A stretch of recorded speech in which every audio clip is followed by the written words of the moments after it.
Basically, what Flew was arguing was for a principle of meaning that he characterized as the falsification principle.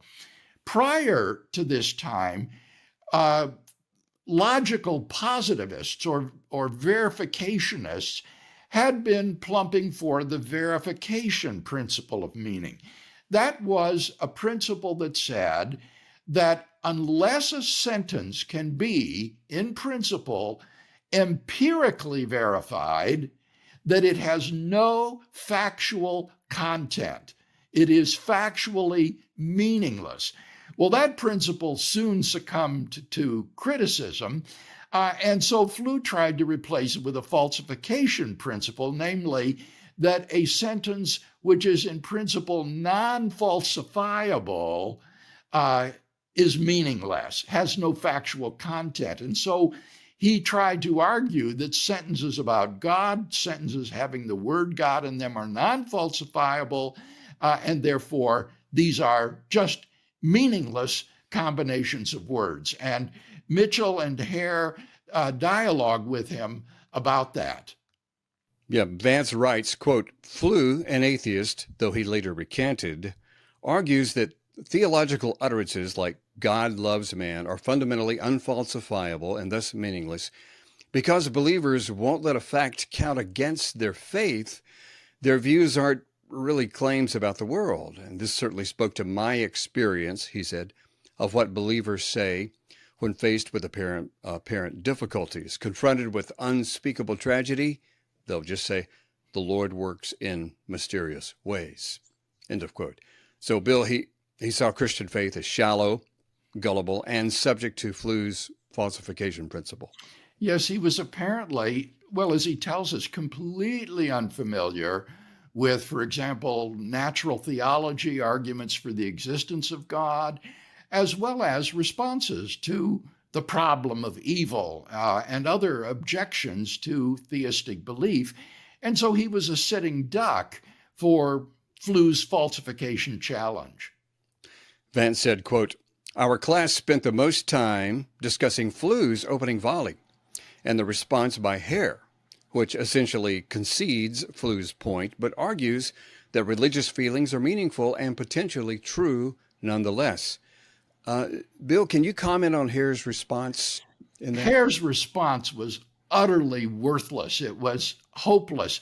What he basically conceded is that these statements are not falsifiable, but that's all right, because religious language isn't about asserting truths about the world.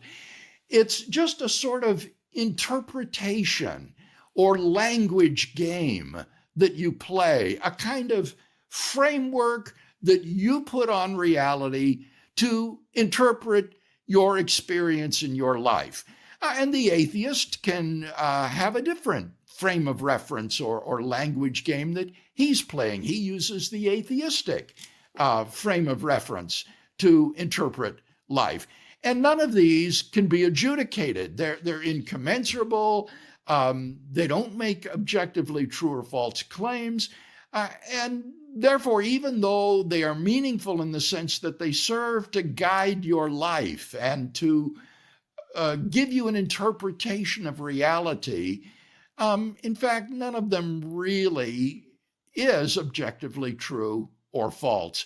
And this is clearly not the way in which religious believers mean their faith assertions.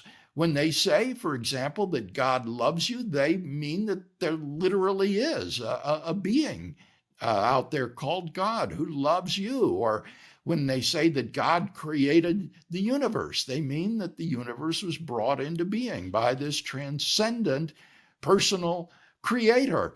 And so Hare's view was just a gross distortion of religious language. Next up, Vance writes, quoting, Basil Mitchell's response received less attention in class, but his words remain among the most powerful I've ever read. I've thought about them constantly since. He begins with a parable about a wartime soldier in occupied territory who meets a stranger. The soldier is so taken with the stranger that he believes he's the leader of the resistance. End of quote. Now, Bill, let me try to synopsize the parable. Of course, give your synopsis as well. But Kevin, if I just might interrupt, I didn't catch this before, but I guess this is the meaning of the title of Vance's article, How I Joined the Resistance. Yes. He allies himself with the stranger here, whom he believes to be the leader of the resistance. This is, in a sense, a parable for Vance as well. Yeah, isn't it interesting? You just never know what's going to reach someone, Bill. No, this was not even Mitchell's view was scarcely discussed, but he's still thinking about it to this day. Incredible. But the soldier meets a stranger and becomes convinced the stranger is on his side in the war. In fact, the stranger claims he's the leader of the resistance. Even though the stranger sometimes acts mysteriously or clandestinely, the soldier thinks he has good reason to trust the stranger. But the soldier admits that the stranger's actions sometimes seem to count against his trustworthiness. Nevertheless, the soldier has committed himself to the stranger. So regarding this, Vance wrote, quote, "At the time, I tried my best to dismiss Mitchell's response. Flew had described the faith I discarded perfectly. But Mitchell articulated a faith that I had never encountered personally. Doubt was unacceptable. I had thought that the proper response to a trial of faith was to suppress it and pretend it never happened. But here was Mitchell conceding that the brokenness of the world and our individual tribulations did, in fact, count against the existence of God, but not definitively. I would eventually conclude that Mitchell had won the philosophical debate years before I realized how much his humility in the face of doubt affected my own faith." End of quote. Bill, I'd love to hear your thoughts on all this. Mitchell was a fairly conservative Christian philosopher. He was ahead of the curve, ahead of the revolution or renaissance of Christian philosophy that began in the late 1960s with Alvin Plantinga and William Alston and others. Mitchell was one that was farther out at sea, ahead of his time. And in his response to Flew's challenge, he wants to admit that things like evil and suffering in the world do, in fact, count against theistic truth claims, but that in the end, they don't count definitively against it. They don't refute it. And for Vance, this was really liberating because he, like so many Christian young people, had been taught just to sweep your doubts under the rug and not to try to address them or deal with them. And that only causes them to fester and to grow until they finally erupt in apostasy and the abandonment of faith. Unfortunately, Mitchell never challenged Flew's fundamental assumption, namely his principle of falsification.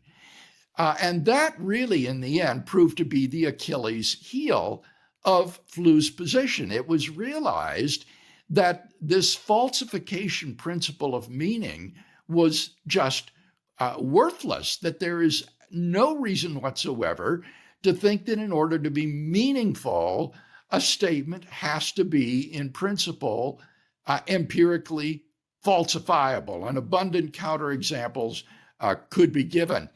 And so, although Mitchell's response was helpful, it was far from decisive. It would have been far better if Mitchell had simply challenged and rejected Flew's falsification principle of meaning, and then the whole challenge would have simply collapsed.